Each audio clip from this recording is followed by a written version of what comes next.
Okay, why don't we get started? Hi, everyone. My name is David. Thanks for attending today. So we're very pleased to have Mohammed Arafa with us today.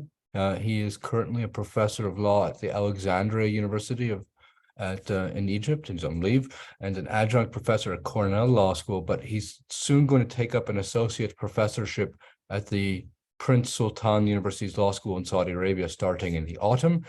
Recently, he was a visitor-in-law and Elios Justice visiting scholar here at Monash. He received his LLB from Alexandria University, his LLM from UConn in Connecticut, and his SJD from Indiana University.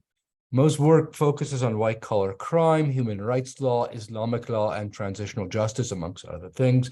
His scholarship includes last year's edited volume on perceptions and misconceptions of Donald Trump, and the Encyclopedia of the Comparative Religion collection from 2018. He's also a frequent contributor to Juris Commentary, which is based out of Pittsburgh Law School. So Mo will now tell us everything we need to know about Islamic finance. Please take it away. And unmute yourself. All right. Thank you so much, Dave, for the kind of introduction. I deeply appreciate that. And thanks for moderating this session.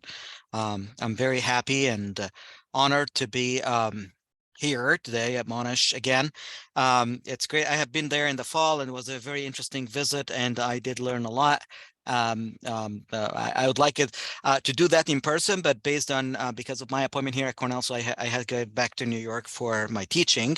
But it's amazing to see all of you here. Thank you very much for the participants, and I wanted to specifically thanks Professor Jennifer Hill for inviting me to do this. We had a lunch together to talk about that in the fall, and she suggested the idea, and I think also it has been an extension from an invited extension from also the other faculty, that which I really like to thank Professor Steve Kurabas as well, that he also interested in the field. So I think it should be an interesting discussion to talk about Islamic finance. And let me see if I'll be able to share my slides here. I can do that, and let's see, slideshow. Can you see right now the slides? No, not yet. No. Okay, just let me see. All right, let's show from the beginning. I did from the beginning. Okay, so share. Let me see. Share screen.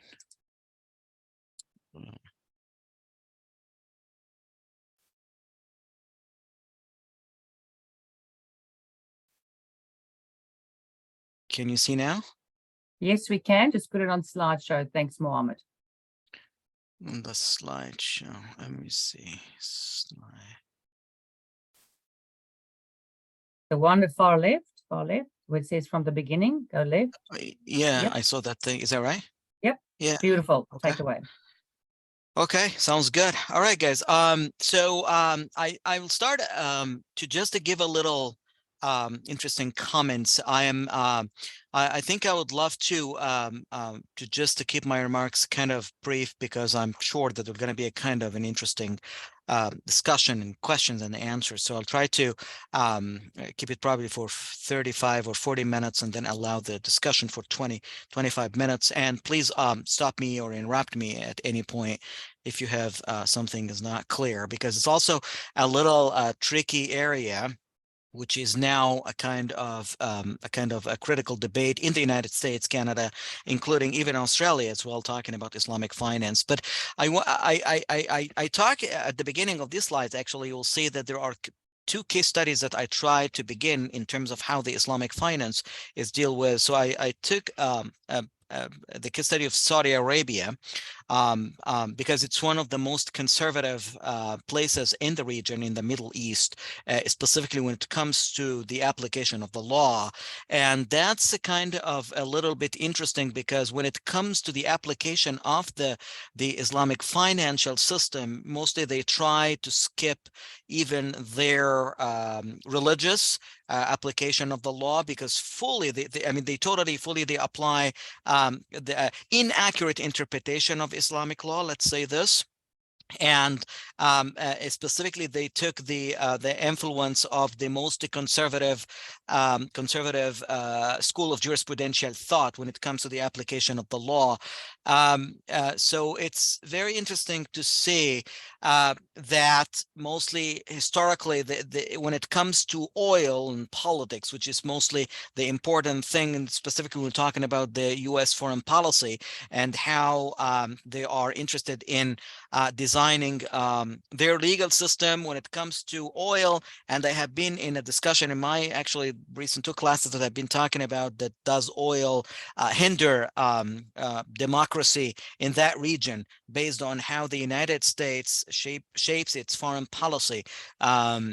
Like hitting their eyes on what's going on in the region because of the oil and the national security interest thing. So the idea is, I think now Saudi Arabia is playing an international, like a key international role in terms of their oil politics, the need for westernizing their banking system, which they are doing that, and they are allowing that only in banking system, because when you look at the other branches of laws, you will look at that they are applying inaccurate interpretation of the law in terms of criminal law, in terms of criminal justice reform, in terms of family law matters, in terms of civil law, torts, contracts, and other fields. But when it comes to the banking and business transactions, and even when we're talking about corporate law, you will realize that there is a kind of a different interpretation. And that's, I think, one of the main argument that I already finished a piece that will be coming up soon at the Cornell Journal of International Law, just accepted recently, about that question in terms of corruption, and if corruption is corrupt activity, or disguised corrupt activities, directly or indirectly protecting the regimes in terms of foreign policies, and things like that. So when you look at their legal system, you'll find out that they based mostly on the interpretation of the Hanbali schools of jurisprudential thought, one of the most conservative interpretation of Islamic or Sharia law, because mostly they look only at the Quranic text and the Sunnah, or the Prophet teachings, as the only sources of law, which means that they go with the lateral meaning of the text, and they will never go beyond the philosophies of the text, or the philosophies beyond the text itself, which mean, in other words, that they are not accepting other sources of law that already have been allowed in different part of the Middle East, specific the moderate part, including Egypt, Lebanon, Morocco, Tunisia, Jordan, and others. And one of the main things that you realized in the first article of their basic law of governance that have been issued in 1992 says the kingdom constitution is Almighty God book, the Holy Quran, the Sunnah, or the tradition of the prophets. And this is very interesting, because when it comes to business law, or the business transactions, or commercial or banking, you'll see that totally they are totally away from that provision, which mean at some point that's a big violation for their let's say for their constitution, or their basic law of governance, as they call it. So if you look at most of their commercial transactions, they are mostly uncodified. When it comes to foreign investments, when it comes to the international agreements on foreign investments, also, you will see that they are not codifying that, because they know that this are in violation of their first article. So most of the non-commercial matters are governed directly by, let's say, by the inaccurate interpretation of the Quran and Muhammad teachings. But I mean, when it comes to the business transactions, it's totally uncodified and totally away from the religious or the divine system. They have two basic courts divisions, or the court system there. They have the Board of Grievances, which mostly related or focuses on banking transactions and focuses on the commercial matters. And that's versus, of course, the Sharia law when it's or Islamic courts, which mostly focuses on criminal law, family law, matter, torts, contracts, and all other branches of law. So when you talk about that system, you will see that in another case study, when you're talking about Egypt, which is I am originally from, you will see that the interpretation of Islamic law is totally different. And this is, I think, how different legal scholars look at the two cases as in different matters. And here in the United States and in Canada, you will find out that a lot of faculty and scholars, that they took Egypt as a specific interesting case studies for them, the scholars that they are interested in the field, in Islamic law field. And here, for example, at Cornell, we have Chantal Thomas. She deal with Egypt as a specific case study, specifically in her scholarship and writings as well. Since also she chaired the law department at the American University in Cairo for 3 years, and she studied how I think the system works at some point when it comes to the interpretation. So mostly, a lot of people probably they are not aware that Egypt is a civil law country, civil law traditions. We do not apply Islamic law at all, except in family law matters when it comes to marriage, divorce, adoption, and this kind of personal status law. But generally, you will see that Egypt legal system based on the Napoleonic codes, the written codes, based on, of course, the French colonization and the colonialism at that time. So there have been a kind of a desire for westernizing, or let's say when it comes even to the commercial transaction, westernizing the legal system from the beginning. But also there have been a kind of the Islamic movements there, as in everywhere. You have the conservative movement or party, which they have been, would we call them the Islamists or the Muslim Brotherhood? There have been a kind of a desire for the Islamic identity over Western identity, and we saw that already have been failed in 2012 within the second revolution in Egypt after the Arab Spring.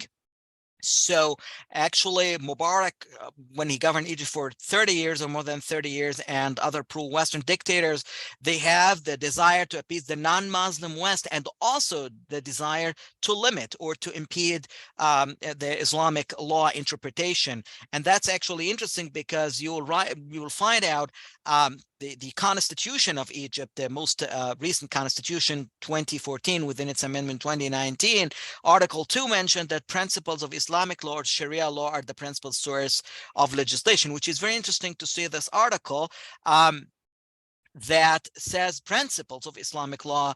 It never mentioned Islamic law rulings or Islamic law judgments, because the word principles give much more flexibility in terms of interpretation. And this is why I think Nathan Brown of George Washington University published a book on this article and dealt with how the interpretation should be. Actually, recently, Professor Asifa Qureshi of Wisconsin-Madison Law School also have been talking about how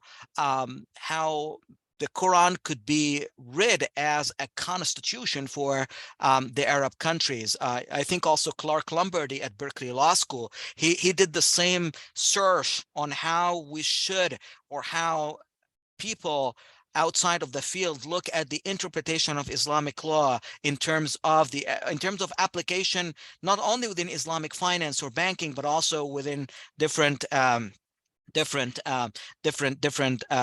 branches of law. So if you look at both the system itself, you'll see that there is a kind of a desire for Western investment in terms of international agreements, in terms of the foreign policy, in terms of expanding the scope of economic interests, in addition to the military assistance, the desire to adhere to the Islamic principles. Both countries also, they have the same desire. When it comes to the Islamic finance law, it's very mandatory in Saudi Arabia that they said we have the Islamic finance, which means that they have Islamic banks versus the conventional banks, as I will talk with you in few.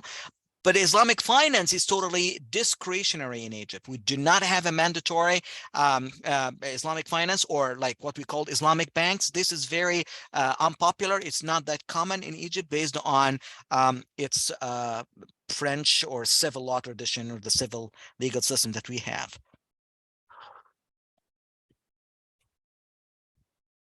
So here, there is a kind of when we're talking about Islamic law itself, and you'll realize that there are sources, and probably some of you are familiar with the sources of that law when you're talking about the Quranic teaching, the holy book of Muslims, the Sunnah, which is Muhammad teachings, the traditions, or let's say all the acts or the traditions of the Prophet in terms of how you should interpret some, give you an explanatory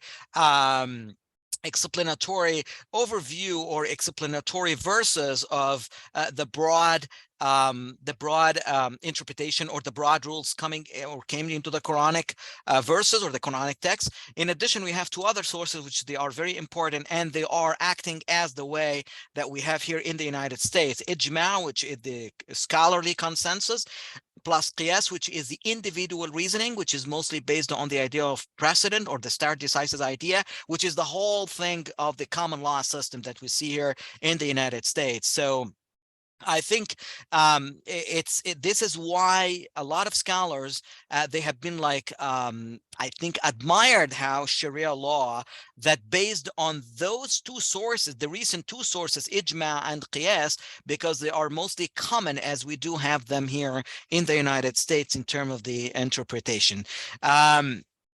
So the question is, for now, is what is Islamic finance?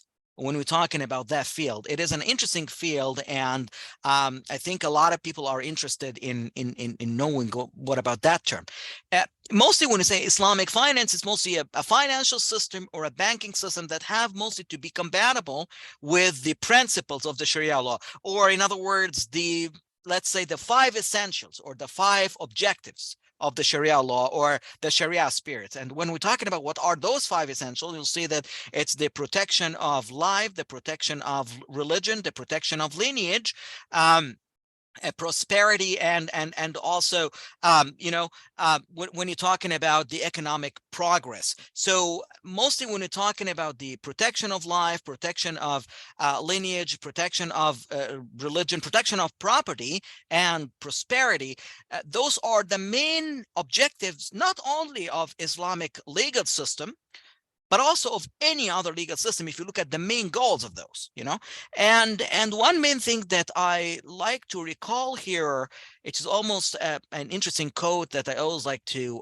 or an interesting saying that have been said for decades by the late Sharif Basuni of DePaul Law School. He was like saying, mostly people have to understand Islamic law as a legal system, not as a faith. Or of course, there are something related to faith itself, but you have to look at the thing already as a legal system or as a legal traditions, not as a faith. And this is why a lot of people shows interest right now in terms of they said this law comes with a lot of legal rules that we are not aware of, and this is totally different than, for example, the Old Testament or the Bible. But it was interesting to me, actually, this semester, that I did hear that, based on like my classes that have been running here at Cornell for 4 years on Islamic law, that they added new courses by different scholars that they are interested to have. We have something added new. It's called Talmudic legal reasoning, and another class we're going to be the interpretation of the Bible, of the Bible text, which really interested me, that there is a kind of a call. Okay, that's great. So we have Islamic law here right now. So it doesn't have only to be Islamic law, but we also have to look at the Talmudic legal reasoning which I'm very admired how I think he is the professor that he's running that class here at Cornell. He is actually a rabbinic, and he teach at the School of Liberal Arts and the Religious Studies. So he will be visiting the law school in the fall to teach his class, and also same thing with the interpretation of the Bible text. So those, I mean, I was like saying, okay, that's great. So a lot of people now getting jealous of Islamic law and Islamic finance, or having comparative Middle Eastern law. So let's have, which is really interesting to see the eagerness for this. So when we're talking about the main features of Islamic finance, you will see that the freedom of contract, which is the main principles as we see in civil law traditions and also in the common law system. So all contracts, the general rule is all contracts are permissible and are open to anything, assuming that there is no Sharia violations. And we'll see what does that mean in a few seconds. It's also interesting that you will see that there is no formalities required in terms of like the contractual agreement. However, Muslim scholars have been saying, or they highly recommend the writing of your transactions for evidentiary proofs, or for the evidence in terms of any conflicts appears or have been risen or something like that. Also, there is a kind of an interesting ruling within financial or banking system, is that any arrangements which may lead to the forbidden activity is also prohibited. So actually, that means that you are not allowed even to think about a forbidden activity, because that will be already leading you to a prohibited transaction, or even prohibited behavior in general, and that particularly for the transactions itself. There are some quotes from the West actually about when we're talking about, for example, people saying, oh, there is no interest or usury in Islamic finance or banking. But it's also, I found it very interesting to see it in different Western philosophers, that they have been saying this. So the Roman philosopher Horace, for example, said, "Happy the man who, far from schemes of business, like the early generations of mankind, plows again his ancestral land with an oxen of his own breeding, with no yoke of usury on his neck." On the other hand, Shakespeare in Hamlet said, "Neither a borrower nor a lender be, for a loan oft loses both itself and friend, and borrowing dulls the age of husbandry." So I think also, if you look at those quotes, you can compare and you can feel that there is a kind of also of some of the prohibitions of the activities that have been shared or that have been developed by the Islamic legal system.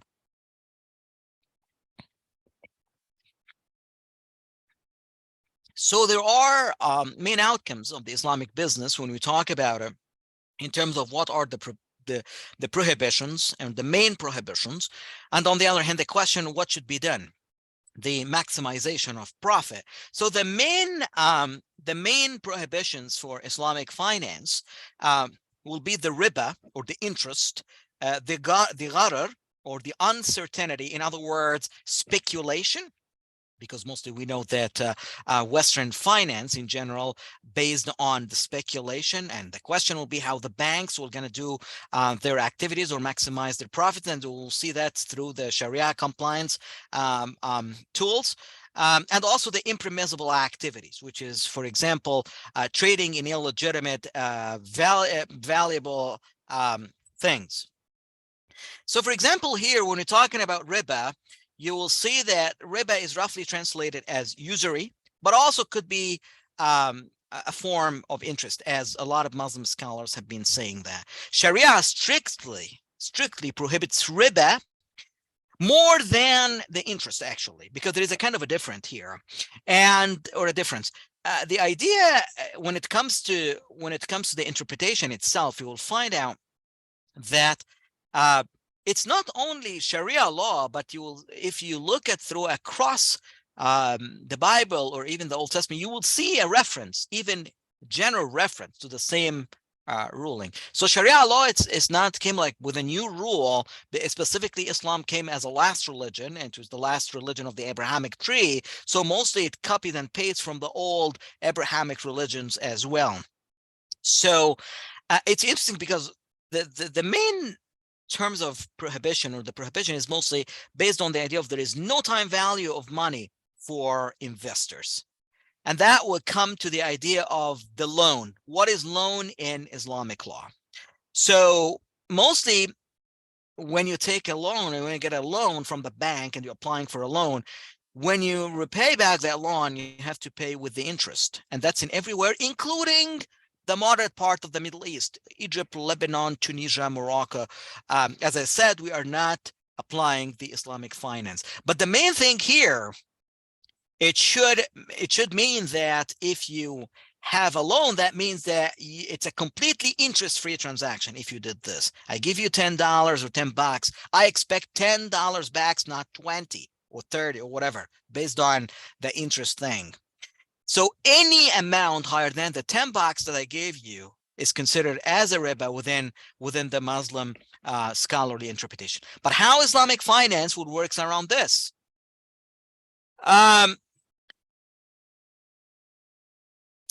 So, as I mentioned, there is a kind of an interpretation based on the idea of stipulated increase in the main transaction itself. Mostly, they have been talking about, let's do a kind of a deferral payment for a price that's higher than the main thing. And there is a kind of an example here. You'll see scenario 1 and scenario 2. It's very interesting to look at it. I'll be more than happy also to share the slides if you are interested in for your review afterwards. So within the concern here, you will find out that you make sure that you get this car, for example, with $10. If you applied for a loan to get a car with $10 or $20 or whatever, and you have to, to get back the same thing. But how that will gonna work on that, because also the buyer and the sellers here have to agree on that arrangement in terms of how the Islamic finance would work. So the other things also in terms of the gharar, or the uncertainty, or the speculation, mostly, let's say that risk itself is not prohibited. The risk per se is not prohibited, but the excessive risk is prohibited when it comes to the commercial or business transaction. For example, when you're talking about conventional insurance or future sale, we all have insurance, for sure. But when it comes to the idea, because there is a kind here of, let's say, life insurance, why you will think that it's kind of prohibited? Because the idea came around that God give you have the right to give you life and death, and that's how it works. But it works. But life insurance have a kind of a tool called takaful, which is mostly work in another way, close to the insurance things as we see it. So the main concept of the prohibition when it comes to the risk is the excessive risk, which mostly means that there is a kind of ambiguity, which is totally forbidden when it comes to that. Like when we're talking about a sale transaction on a credit without specifying the maturity date, or future sales when you're talking about future sales, or that's non-existent of the things, like when you're talking about future crop selling, and in addition to the non-deliverability of the thing, of the merchandise, for example, if you made a transaction. So this idea of uncertainty or speculation is not accepted under the Islamic financial system. Other main prohibitions, for example, you'll see gambling. It could be like that. When you're talking about monopoly and artificial shortage, deceiving and fraudulent deeds, which is mostly when you're talking about what we call right now disguised bribery in modern legal system. In addition to if you're talking about dealing in alcohol even in Egypt, we do have a lot of alcohol for foreigners and even for Egyptians. But let's say the main things here, it will come through also because the drugs, for example, it's very interesting. You are not allowed to deal in drugs, for example, within the and drugs never mentioned, for example, in the Quran. Alcohol mentioned in the Quran, or alcoholic beverages, but I can say that drugs have been extended to the same ruling based on what we call the analogical deduction, when we're talking about the irrationale of the prohibition itself. So there have been an extension, what we call the analogical deduction, which means that the extension of the Sharia ruling for an old rule that have to be applied to the new rule. Why the prohibition or the prohibition of the riba and gharar in commercial dealings? Why is that mentioned in the Quran? The Quran, for example, mentions Satan only when wants to cause between you animosity and hatred through gambling excessive risk. Also, the Quran said the riba that is practiced to increase some people's wealth does not gain anything at God. The answer is that you have to see what are the fairness and the equity in commercial dealing. This, in order to achieve what we call the socioeconomic justice, which we are right now struggling to achieve, even in Western countries, the biggest Western economies in the world. It's the absolute ban on interest unfounded. It's very interesting because you'll see that even the Quran said, do not consume usurious interest doubled and redoubled. So, because that you may look at riba as it's a practice or it's an act of doubling the principal amount each day on the borrower if the borrower was kind of late to get the thing back. And I think it was interesting that the punishment at that time, or in the early Islamic state, under Muhammad rulings, the punishment was for a borrower that could not pay was enslavement at that time. And then the Muslim scholars have been seeing it at that time as redoubling the thing, and the Prophet at that time doesn't like to see Islamic scholars to engage in a kind of behavior or a transaction like this. This is why he totally came absolutely and said riba should not be a part of a punishment or should be a part of commercial transactions or commercial dealing.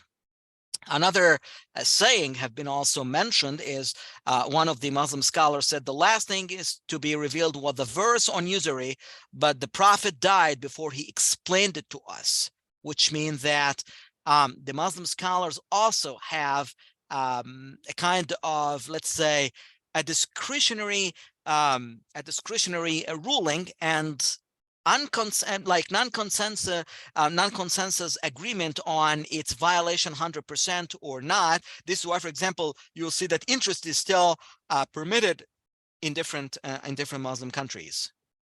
There is a kind of an interesting book here. I would love you to, if you have a chance, if you're interested in the field, to look at it.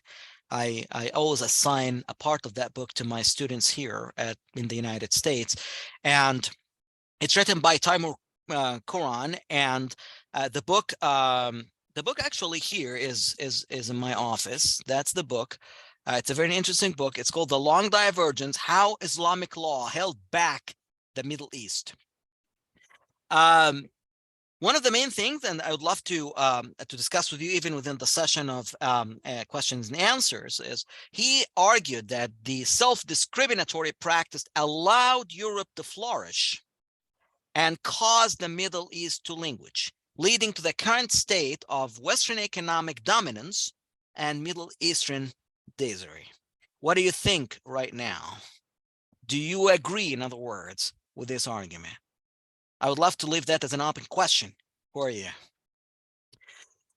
In the United States, the Uniform Commercial Code, if you wanted to compare the Islamic finance with the American economic principle, the UCC must be liberally construed and applied to promote its underlying purposes and policies, which are to permit the continued expansion of commercial practices. The question is, does American or Western commercial law favor risk and reward over equity and fairness? If there is a clash, when we're talking about, we have seen what a law is in Islamic law. Do Western or American financing arrangement violate the Sharia? Credit cards, car loans, student loan, mortgage, futures, bonds, stocks, all these kind of things. What do you think about it? An interesting question. The Islamic response is here. We have to look at why this interest is kind of strictly forbidden. So the question will be, or the questions will be, how do businesses start and function? How do investors make money? And how does an average family purchase a house? Islamic scholars approve this through what we call the Sharia compliant financing instruments. We have Islamic tools. Some of them are here, and you can compare them and see. The first one is mudaraba, or what we call the sleeping partnership. This is generally used in business, as we know, as a basic structure of Islamic banks, used in the bonds itself, in the Islamic bonds. The main structure of this tool means that the investor and the investee execute an agreeable transaction and reasonable profit sharing arrangement. So there's a kind of an agreement on a reasonable profit and sharing the agreement. The arrangement cannot be unfair, to one party, mostly have to be fair for both, and there is no riba out of the transaction or no interest out of the transaction. The example for that, when the investor supplies the capital to the investee run the business. Net profits have to be distributed to both parties, the investor and the investee. Liability is limited. When we're talking about limited liability, as we see in corporate law right now, sleeping partner only loses the initial capital contribution in case of any loss. Absent of gross or any kind of negligence means that the working partner only loses her time for it spent on the business. And there's an example here. I used an example on a hot dog stand business. You can look at it later. So it's a fun example here. We're talking about the 60-40% profit sharing agreement, and you can look at how that works. But the main idea is here that both parties agreed on an agreement with the shared profit, and the main thing is reasonable profit sharing arrangement. Both parties have to be in a balanced situation, no riba out of the transaction, liability is limited. Then we have the second tool, what we call the murabaha. It's the markup. And this is very interesting. It's used for the purchase when you wanted to purchase a house or a car. The investor here buys a high cost item for the borrower. The parties have to agree on what we called a markup price for the item itself. And the borrower have to repay the marked up price over time. So both, they will agree on a markup price if you are interested in buying a car or a house. Mostly investor buys the high cost item for the borrower, and the borrower have to repay the market price over time. Seems like a kind of fixed rate mortgage involving interest in here. This financial instrument is approved because it's based on two Sharia compliant contracts. Two contracts in here. The investors A, for example, purchased from a third party of the subject property, whatever it's a car or a house, and the investor A resale of the subject property to B. So I think it's very interesting when you see how the murabaha thing deal within what we compare right now with the mortgage here in housing in the United States, and the tax property that we pay for housing in here. And it's the same thing when there is a kind of an interesting example here I brought for you. When you talk borrower B approaches investor A asking for assistance to purchase a house for, let's say, $10 million or 10,000 Saudi riyals, whatever.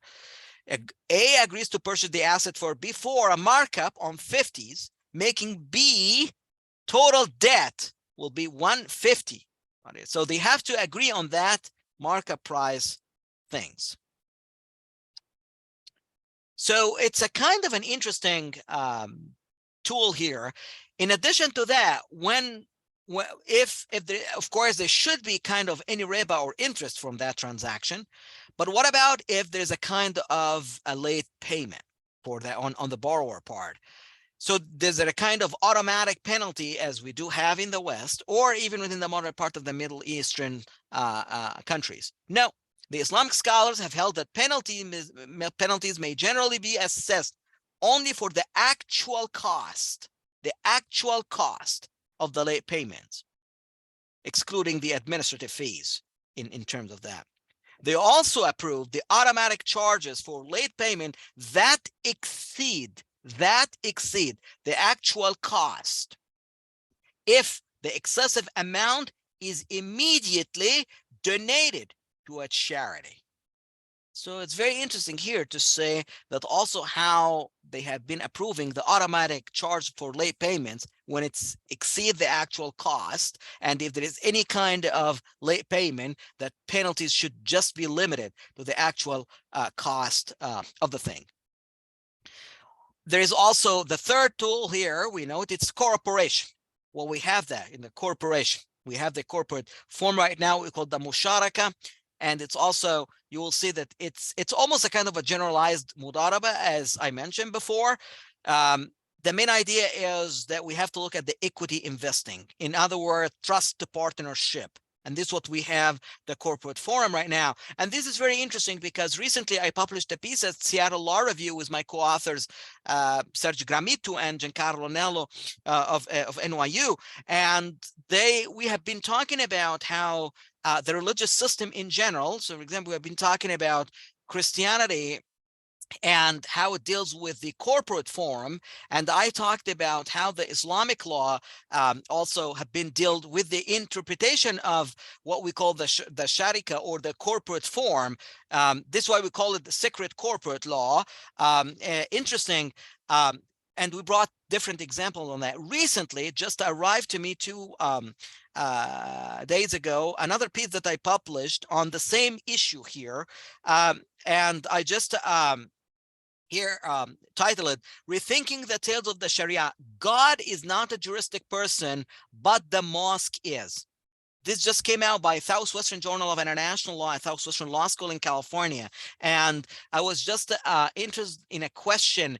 Okay, so at the time of Muhammad time, we don't have the corporation or the corporate form that we have right now in the West. But what are the models that we had at the time? And if we can have an analogical deduction or analogy to make a kind of a same individual reasoning in terms of what the corporate form is. So I have been analyzing what we call the mosque.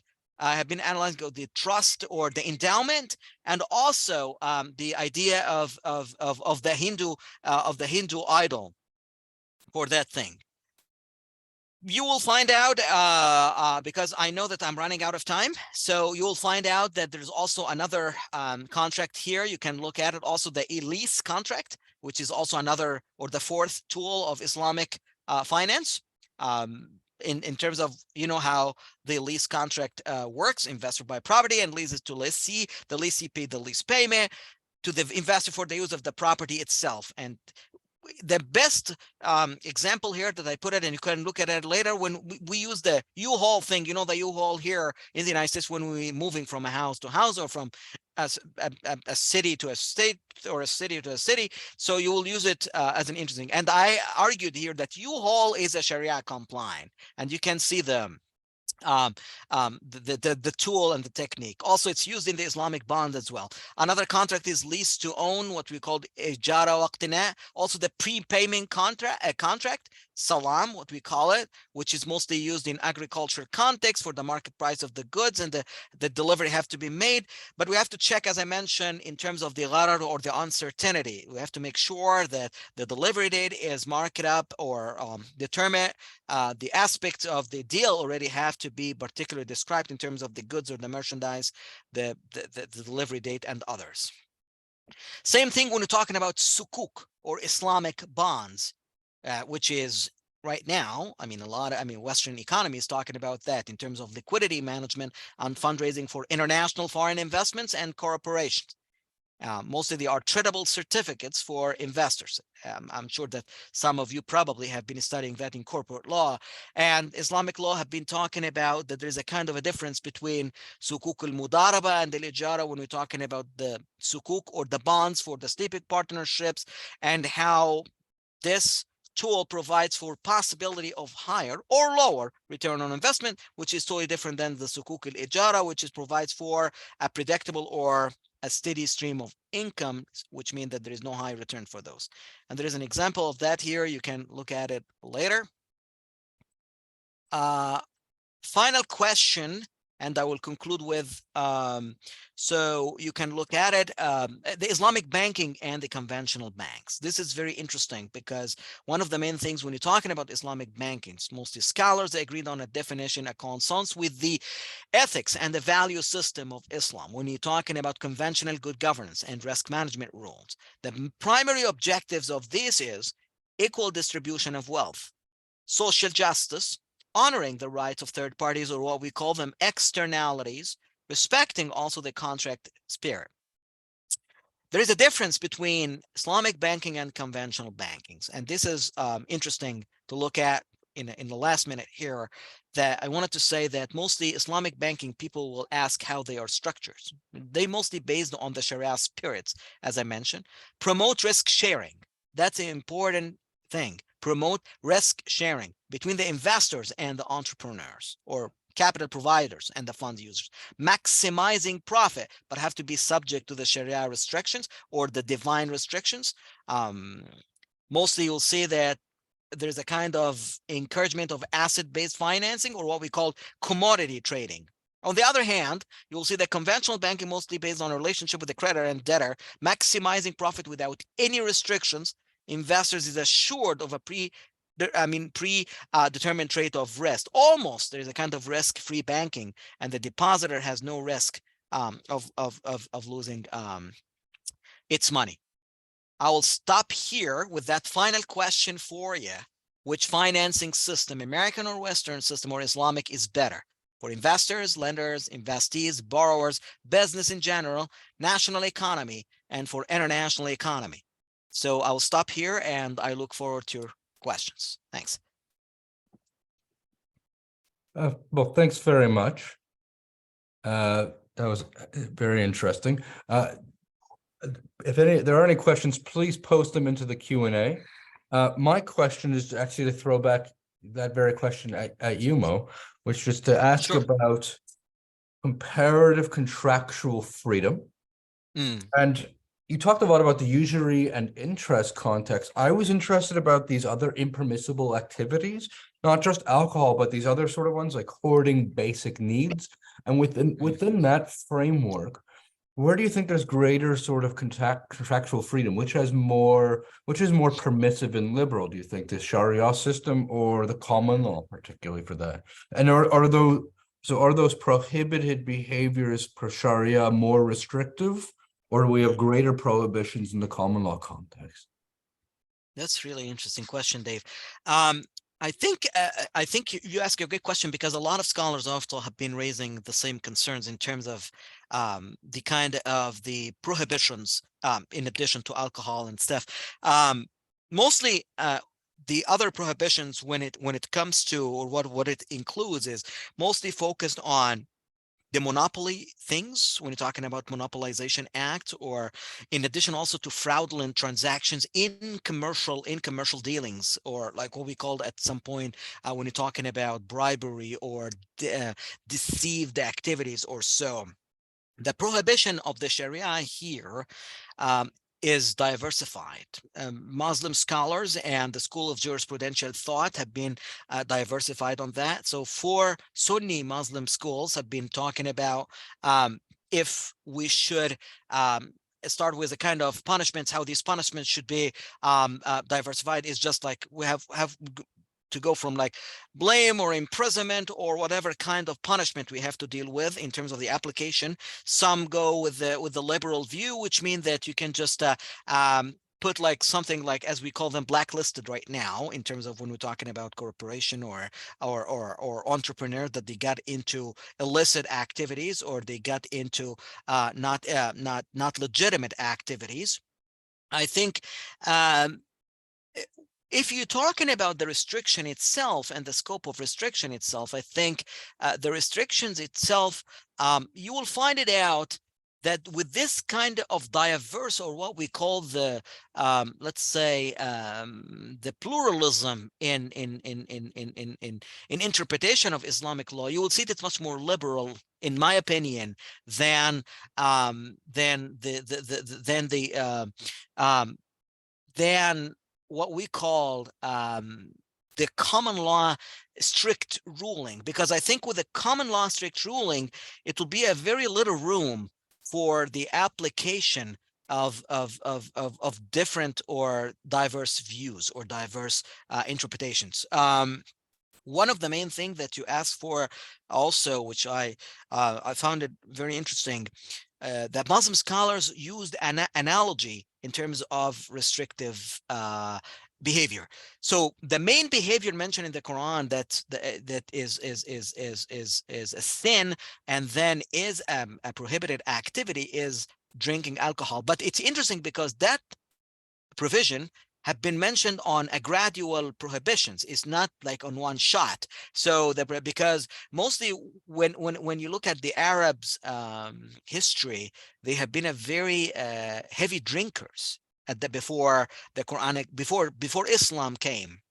And that mean that it was not that easy to ask Arab to stop alcohol from one time or gradually. So the verse came on a gradual thing. So 3 verses came in that thing until the whole prohibition came out. Then based on that prohibition, actually, I realized that using analogical deduction and using the scholarly consensus at the 2 other sources of Islamic law, in addition to one important source that have been added recently also, which is the consideration of public interest, we call it the maslaha al-mursala, that they have been start to use that prohibition on other things like drugs, for example, or bribery, or illegitimate activities, or cheating, or monopoly, or so or if you are trying to ban the market inspectors to check, I mean, like what we call the Hisba in Islam, which is auditing right now, what we call the auditing organization. So I think that the kind of the interesting, I think the prohibition is kind of an interesting right now, and I think the US and probably Australia are interested in knowing what that is, and the contractual freedom, as you mentioned. The interesting thing about the contractual freedom in Islamic law, that contracts are mostly free by your words. So you're taking your words as a contract. This is why the writing rule never mentioned.